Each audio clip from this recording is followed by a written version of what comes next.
야고보서 강의 오늘 14번째 시간입니다. 야고보서의 주제는 믿음, 믿음으로 살아감, 또 믿음으로 행함의 믿음입니다. 믿음과 믿음으로 살아간다라는 것은 따로 분리할 수 없는 것이기 때문에 결국 야고보서의 주제는 행함이 있는 믿음, 믿음이죠. 여러분, 우리가 믿음으로 산다라는 것은 어떤 행함, 사건적인 개념을 넘어서 조금 어려운 말이 될까요? 존재론적인 일이고 개념입니다. 다윗이 밧세바를 간음하고 또 그의 남편이자 다윗의 충신인 우리야를 그 전장터에 사지로 내몰아 가지고 전사하게 하죠. 군인이 싸움에서 전사한 것이 아니라 사실은 다윗이 죽인 것입니다. 그리고는 이제 그 우리아의 아내를 마치 죽은 부하의 미망인을 거두어 주는 것인 그렇게 아내로 다윗이 맞이합니다. 살인죄, 간음죄가 어떤 자비로 둔갑해 버린 것입니다. 그러나 사람은 어찌 속일지 모르겠으나 하나님을 그럴 수는 없죠. 하나님께서 나단 선지자를 보내셔서 어떤 이야기를 쭉 하면서 당신이 바로 그 사람이라 그렇게 다윗의 죄를 그대로 질타하십니다. 그때 다윗이 회개하죠.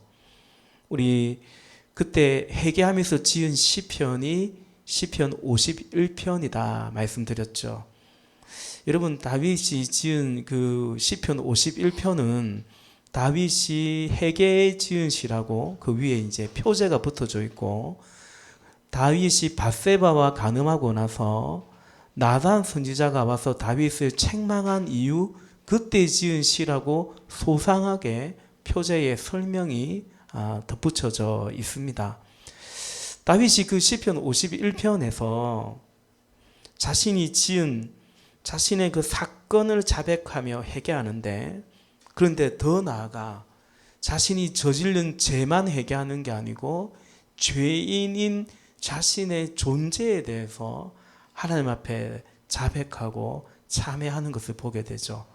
시편 51편 5절에 보니까 실로 나는 죄중에 태어났고 어머니의 태 속에 있을 때부터 죄인이었습니다 라고 말합니다. 그러니까 내가 이런 죄를 그냥 죄인이다라고 퉁치고 넘어가는 그런 회개가 아니고요, 분명 자기가 하나님께 범죄했다.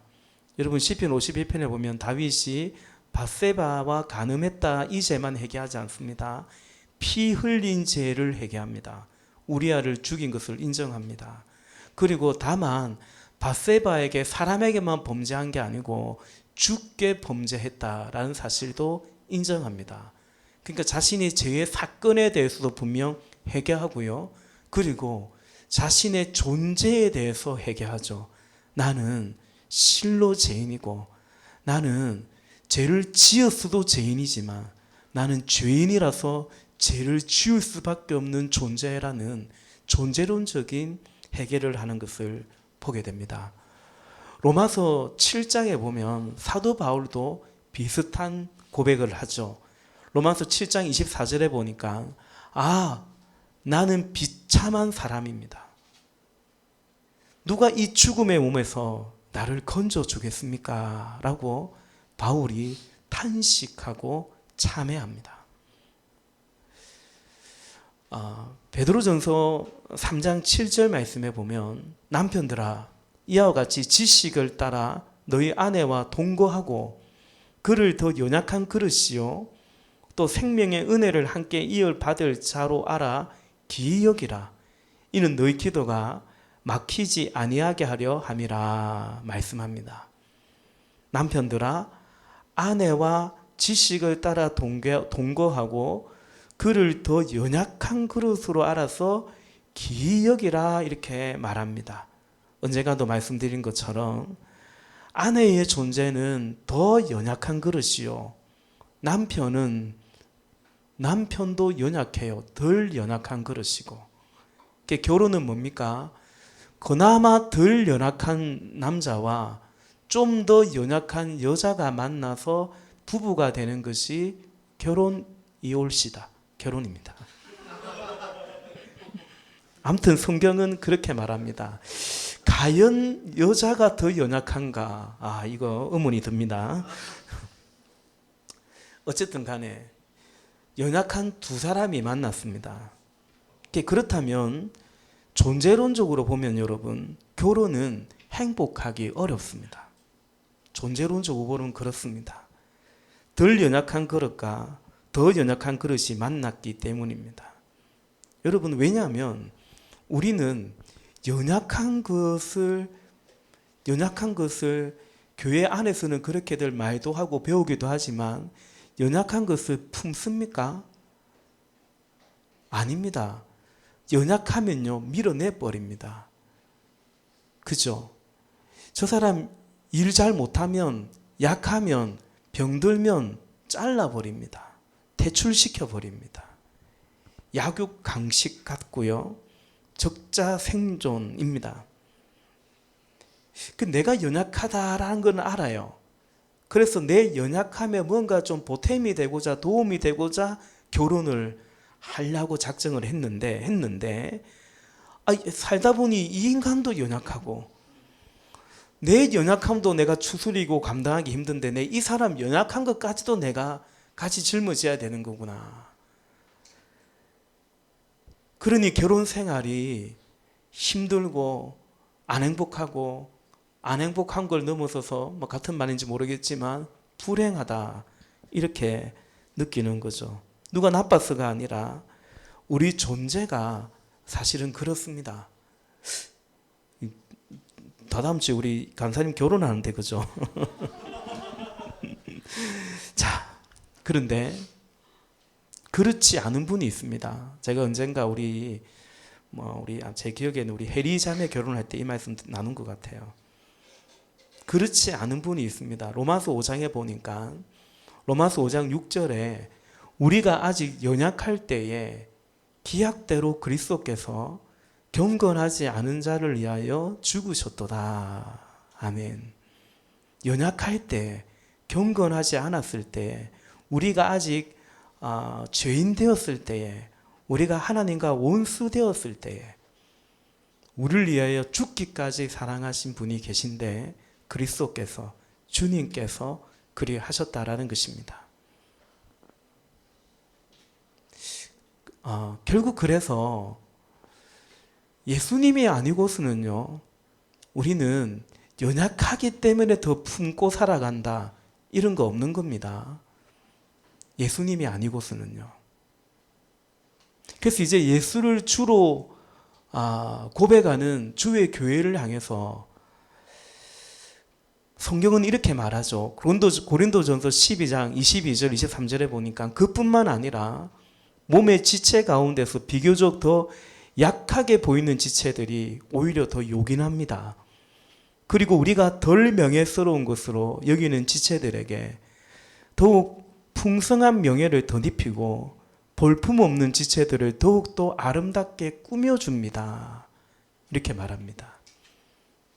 세상에서는 찾아보기 어려운 거죠. 우리 본성과는 맞지 않습니다. 그래서 교회가 정말 그런가 때로는 우리가 누구 때문에가 아니라 나 자신만 봐도 의문이 들 때가 있습니다. 그냥 내 마음에 맞는 사람, 신앙생활 잘하는 사람, 그런 사람하고 같은 목장도 하고 싶고 같은 교회 하고 싶지, 약하고 이런 사람들, 그런 사람들에게 더 명예를 덧입혀주고 볼품없는 지체니까 더 아름답게 꾸며주고 말씀은 그런데 우리가 그런가, 내가 그런가 생각이 들죠. 고린도후서 12장에서는 바울이 내가 약할 그때가 더 강함이다 이렇게 또 말합니다. 여러분, 요즘 그 생각을 합니다.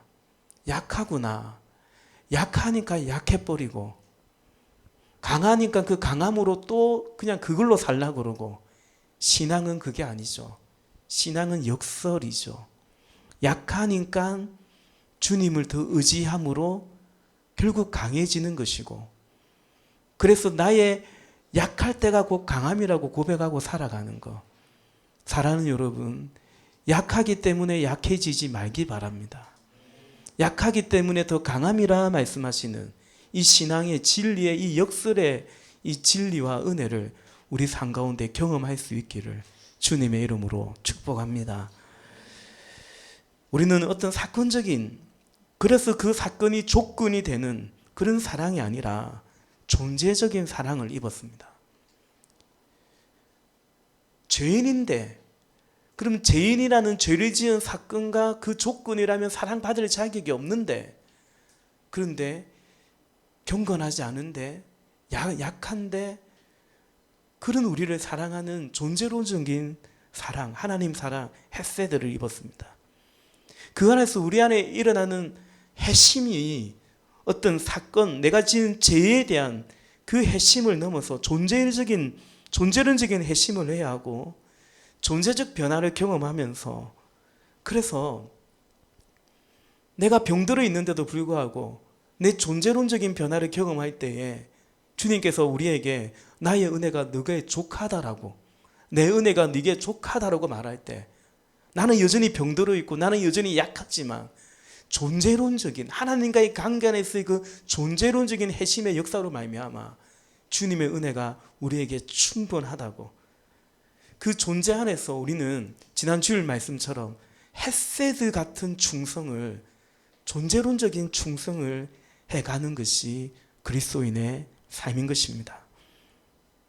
그러기 위해서 우리에게 정말 필요한 것은 성령의 역사죠. 거듭남의 역사이기 때문에 그렇습니다. 물과 성령이 아니고서는 거듭날 수 없기 때문입니다. 사랑하는 여러분, 거듭남의 은혜를 정말 사모하고 거듭남의 은혜 속에 살아갈 수 있는 몸내 교회가 되고 우리 모두가 되기를 바라는 것이죠. 오늘 설교의 제목이 낮추는 것이 능력입니다. 본문 10절 말씀이죠. 주님 앞에서 자신을 낮추십시오. 그래야면 주님께서 여러분을 높여 주실 것입니다. 아멘. 낮추는 것이 능력이라는 거죠. 누구를 낮추는 것이 능력일까요?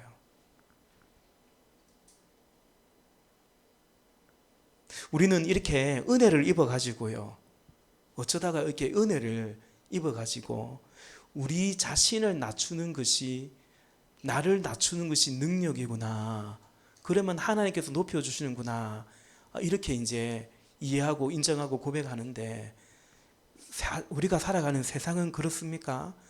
다른 사람을 낮추는 것이 능력이죠. 꼭 낮춘다기보다는 어쨌든 그 사람을 딛고 올라서는 게 능력 아닙니까? 올라갈수록 자리는 한정되어 있고 들어가는 엔트리는 또 정해져 있고, 그러니까 결국 능력은 내가 낮아지는 게 아니고 실력이 없으면 자꾸 낮아지니까, 그죠? 세상으로 보면 사실은 그렇습니다. 그런 점에서 여러분, 먼저 우리는 나는 진짜 낮추는 것이 능력이라고 할 땐 누구를 낮추는 것이 능력인가? 말씀은 먼저 알지만 여전히 내 생각과 삶은 세상 이치가 나를 지배하고 있는 것은 아닌지, 세상은 둘째치고 교회에서부터 혹 그러지는 않는지 돌아보는 거죠. 오늘 말씀을 우리 야고보서는 이번에 제가 읽으면서 그런 생각이 들어요. 한 번 더 들여다보는 은혜를, 그런 묵상을 하게 되는데, 은혜를 주시는데요. 그러니까 오늘 말씀도 그냥 조금 좀 묵상할 때 눈에 띄는 단어들이 있어요. 이 본문에서 야고보 장로님이 참 강조하는 핵심 키워드가 아닐까 생각되는 단어가 제 눈에 띈 겁니다. 첫 번째는 뭐냐면, 그래서 그 단어를 보고 이 단어와 유사한 말이, 표현이 뭔가, 또 이 단어와 대조적인 어떤 표현 키워드는 뭔가라고 보면서 좀 함께 우리가 주님 우리에게 주시는 또 본문의 저자가 우리에게 전하고자 하는 메시지를 좀 나누어 보고자 하는데요. 첫 번째는 두 마음이라는 단어입니다. 두 마음. 몇 절에 있죠? 몇 절? 8절에 있죠. 8절에. 8절 끝에 가보니까 두 마음을 품은 사람들이여 마음을 순결하게 하십시오.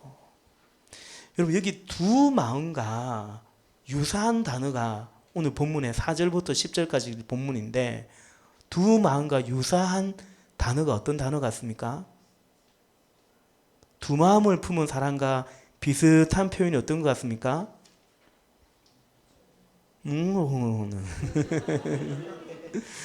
찾으신 것 같아요. 간음하는 사람들이요. 그죠? 여러분, 한 남편이 두 여자를 품는 것을 두고 사랑이라고 하지 않습니다. 간음이 되는 것입니다. 한 종이 두 주인을 섬기는 것을 보고 여러 두 주인을 두고 있다고 말하지 않고 그건 옳지 않은 거죠. 영적인 간음이 됩니다. 두 마음은 간음이요 하나님과 등지는 것이요 원수되는 것입니다. 이것과 이제 반대되는 두 마음과 반대되는 어떤 표현은 뭐 같습니까? 어떤 걸까요? 어떤 걸까요? 한번 찾아보십시오. 대조적인 거. 마음을 순결하게 하십시오. 예, 그렇겠죠. 손을 깨끗이 하십시오도 그런 것 같습니다.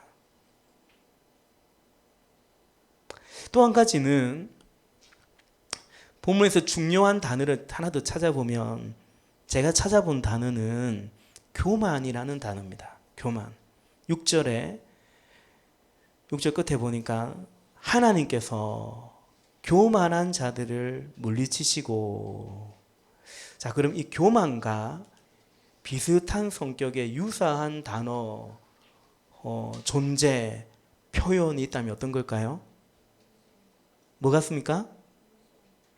그건 대조적인 거겠죠. 겸손은 대조적인 것이고 유사한 거, 교만하고 유사한 표현 혹은 존재 단어가 있다면 뭘까요? 7절에 보니까 악마. 이전 개역개정에는 마귀로 나오죠. 마귀. 사단. 마귀의 존재적 기운이 뭡니까? 교만입니다. 스스로를 높인 겁니다. 내가 하나님이 될 거다. 마귀의 유혹은 너가 그거 먹으면 너도 하나님처럼 될 거야. 하나님이 될 거야. 내가 하나님이 되는 거야. 이 오늘날 세상이 그렇습니다. 범신론이죠. 예, 절대 진리를 인정하지 않는 그런 생각들입니다. 포스트 모더니즘이라고 하기도 하죠. 자, 그럼 그런 교만과 반대 대조적인 것은 뭐죠? 아까 말씀하신 것 같아요. 겸손이죠. 6절에 보니까 교만한 자들을 물리치시고 겸손한 사람들에게 은혜를 주신다라는 거죠. 그럼 겸손과 좀 유사한 관련되는 것은 뭡니까? 네네네네. 그쵸. 10절에 주님 앞에서 자신을 낮추십시오 라는 겁니다.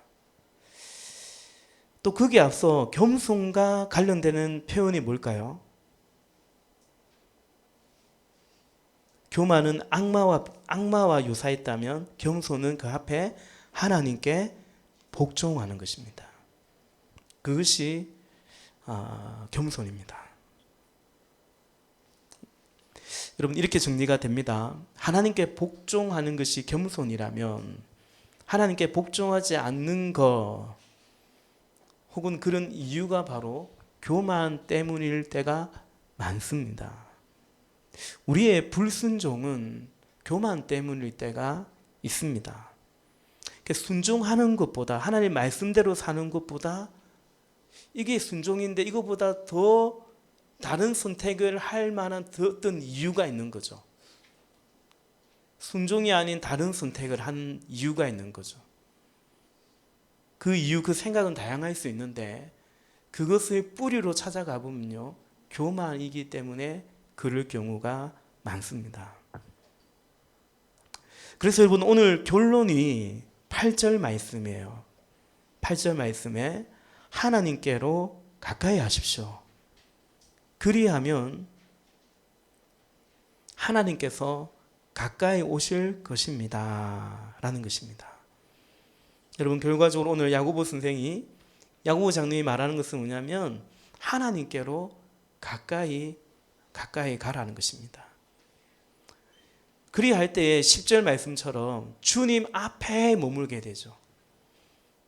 주님 앞에 서게 되는 것입니다. 하나님께 가까이 갈 때 주님 앞에서 자신을 낮추게 되는 것입니다.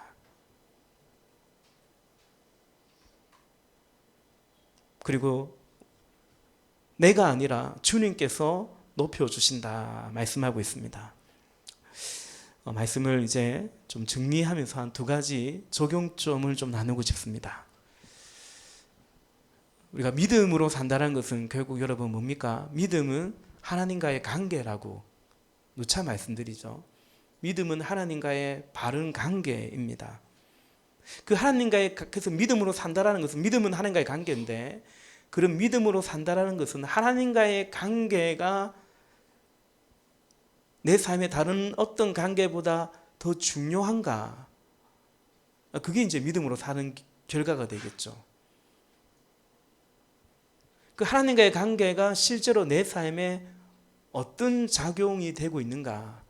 이게 이제 믿음으로 살아감이 되겠죠. 믿음은 하나님과의 관계고, 그 하나님과의 관계가 다른 어떤 관계보다 내 삶에서 어떤 관계인가? 우리가 사람과의 관계가 있고, 또 사람도 여러 관계가 있죠. 가족에 있고, 뭐 친구가 있고, 동료가 있고, 그런 관계들이 있죠. 또 물질과의 관계, 나 자신과의 관계, 여러 가지 관계들, 고민들이 있는데, 우리가 믿음은 하나님과의 관계고, 그 하나님과의 관계가 다른 관계 속에서 어떻게 내 삶에 실제적으로 역사되고 있는가, 작용되고 있는가라는 거죠. 그러니까 하나님과의 관계 안에, 그 안에서의 나의 삶을 보았을 때, 그게 믿음으로 사는 건데요, 나의 삶은 하나님께 순종하는 것인가, 우리 한번 생각해 보면 좋겠습니다. 이것을 오늘 말씀에서 여러분에게 좀 적용점으로 드리고 싶습니다. 나의 섬김은 하나님께 순종하는 것인가 생각해 보면 좋겠어요. 여러분, 그냥 나의 선택으로 섬기는 것과 순종은 다릅니다. 섬기되 순종이 아니라 섬길 수 있습니다. 내 능력으로 혹은 열정으로 또 다른 이유로 섬길 수 있습니다. 그러다가 어느 시점에 보면 순종의 시간이 옵니다. 그때 그만 멈춰버리는 경우를 종종 보게 됩니다. 어떤 이유들이 있지만 한편으로는 순종하지를 못하기 때문에 지금까지는 그냥 나의 선택으로 섬긴 거고, 이제는 순종의 때가 왔을 때 더 이상 순종하기 어려워서 그냥 멈춰버리는 경우도 있습니다. 그런데 여러분, 바로 그때가, 순종의 시간인 그때가 축복과 성장의, 변화의 기회가 되는 것입니다. 지금까지도 섬겼다면 이제는 순종으로, 복종으로 섬길 때입니다. 자기 신념이나 자기 노력이나 자기 은하, 자기 만족이 아니라 이제 비로소 자기를 부인하며 순종하며 주를 따르는 때가 된 것입니다. 그때 우리는 성장하고 변화됩니다. 마태복음 7장에서 예수님이 이런 말씀을 하셨죠. 우리가 잘 아는 말씀입니다. 7장 22절과 24절에 보면, 그날에 많은 사람이 나에게 말하기를 주님 주님 우리가 주님의 이름으로 예언을 하고 주님의 이름으로 귀신을 쫓아내고 또 주님의 이름으로 많은 기적을 행하지 않았습니까? 할 것이다. 이렇게 섬기고 이렇게 사역을 했다라는 말입니다. 23절, 그때 내가 그들에게 분명히 말할 것이다. 나는 너희를 도무지 알지 못한다. 불법을 행하는 자들아, 내게서 물러가라. 24절, 그러므로 내 말을 듣고 그대로 행하는 사람은, 순종하는 사람은 반석 위에다 자기 집을 지은 슬기로운 사람과 같다고 할 것이다. 아멘. 내 말을 듣고 그대로 행하는 사람, 그게 이제 믿음이다 말씀하는 거죠. 오늘 우리의 믿음, 우리의 섬김을 돌아보기로 원합니다. 우리는 지난 우리 목자 수련회 때 그 체험한 목자님의 고백처럼 주를 섬기면서도 자기 연민에 빠지기 쉬워요. 내가 굳이 이래야 되나? 와, 근데 그 목자님, 야, 진짜 그럴 만한 헌신과 섬김을, 그죠? 근데 그 생각이 들 때 위험한 것 같아요. 그분의 고백이죠. 혹은 제가 교인들 보면서 목회를 짧은 시간에 하면서 보면은 누가 잘 시험 드냐면 자꾸 남을 판단하는 거예요. 실망자래요. 그게 교인들 안에서든 목회자이거든 실망하고 한심하게 느껴지고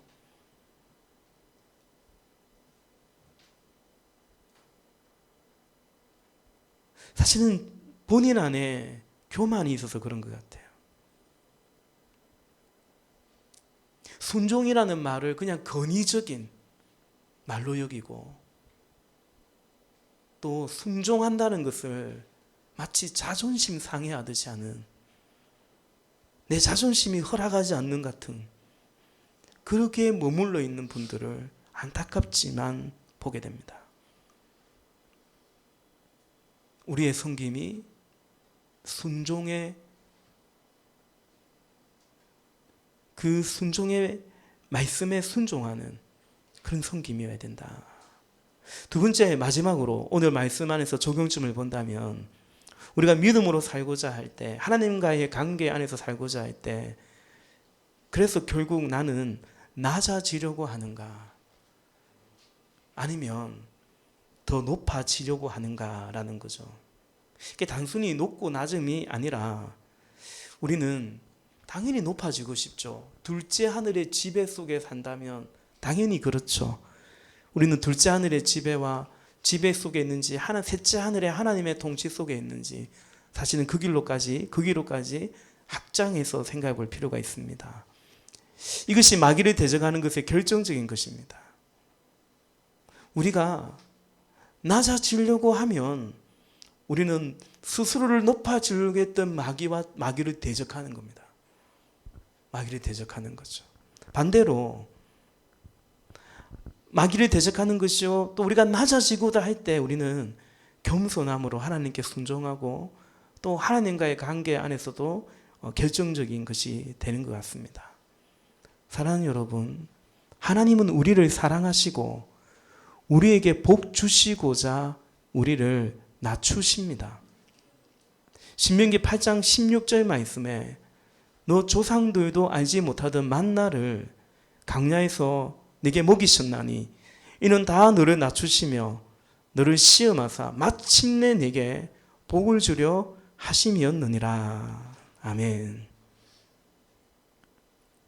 마침내 복을 주시고자 이스라엘 백성들, 당신의 백성에게 광야의 시간을 허락하셨고 만나를 먹이셨고, 우리 만나 매일 떨어지면 좋을 것 같지만 막상 광야에서 만나가 없이는 살 수 없는 그런 처지라고 생각하면, 하나님이 먹여주셔야만 살 수 있는 그런 처지라고 생각하면 가히 우리가 마냥 좋아할까요? 광야에서 만나를 먹이시며 이는 다 너를 낮추시며 너를 시험하며 마침내 복을 주려 하신다라는 것입니다. 사랑하는 여러분, 낮아져야 하나님을 봅니다. 가난해야 천국이 그들에게 임하는 것입니다. 애통해야 예수 그리스도가 복음이 위로가 되는 것입니다. 그런데 하나님 앞에서 낮아지는 것 같긴 낮아지는 게 맞죠. 하나님 앞에서 우리는 낮아지는데 가만히 보면 낮아져야 하나님 앞에 엎드려지는 것도 맞는 것 같습니다. 하나님께서 낮추세요. 우리는 하나님 앞에 서야 낮아지는 건 맞는데 의지간하면 하나님 앞에 잘 안 서려 그래요. 우리를 낮추시고 엎드리게 하시는 것, 마침내 그리하여 복을 주시는 것입니다. 그래서 우리 스스로 낮은 곳으로 가서 하나님의 사랑, 그 임재 안에 거하면 물은 위에서 아래로 흐르듯이 높고 높으신, 지극히 높으신 하나님의 사랑은 낮은 곳으로 흐르거든요. 그 낮은 곳으로 가면 하나님의 사랑을 더 많이, 임재를 경험하게 되고, 그러면 우리는 하나님의 그 사랑의 통로로 쓰임을 받게 되는 것입니다. 그것이 섬김이죠. 그것이 진짜 섬김이죠. 그런 인생이 되시기를 바랍니다. 사역이 아닌 섬김을 하시고, 제가 종종 말씀드려요.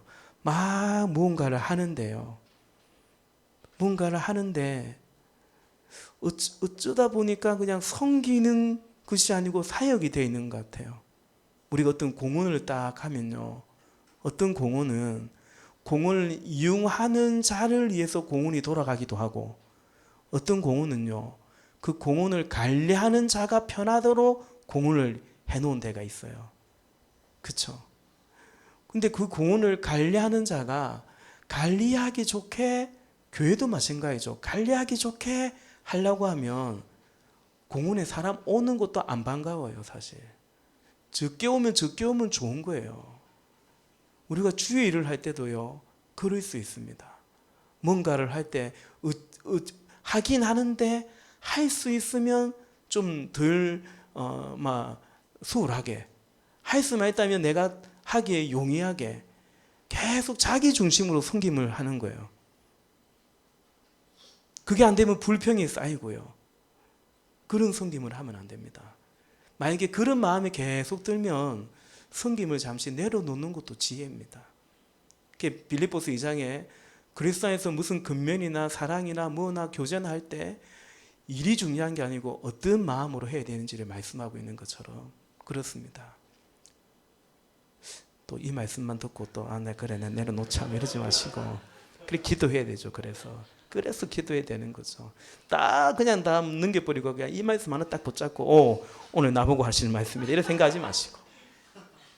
그래서 여러분, 섬김이 정말 섬김이 되고 복이 되도록, 그 섬김이 순종이 되도록, 그래서 어떤 사건적인 내가 뭔가를 했기 때문에 하나님이 나를 사랑한다고 생각하는, 또 내가 이런 죄를 지었기 때문에 하나님은 나를 버릴 거라고 생각하는 그런 사건적인 어떤 주님과의 관계가 아니라 존재론적인, 어차피 내가 죄인이 있을 때 나를 사랑하셨고 나를 연약해도 나를 사랑하셨고, 그래서 우리도 우리의 존재를 다들여서 하나님께 우리의 헤세드의 충성을 다해 갈 수 있는 그런 은혜가 우리 모두 위에 있기를 주님의 이름으로 축복합니다.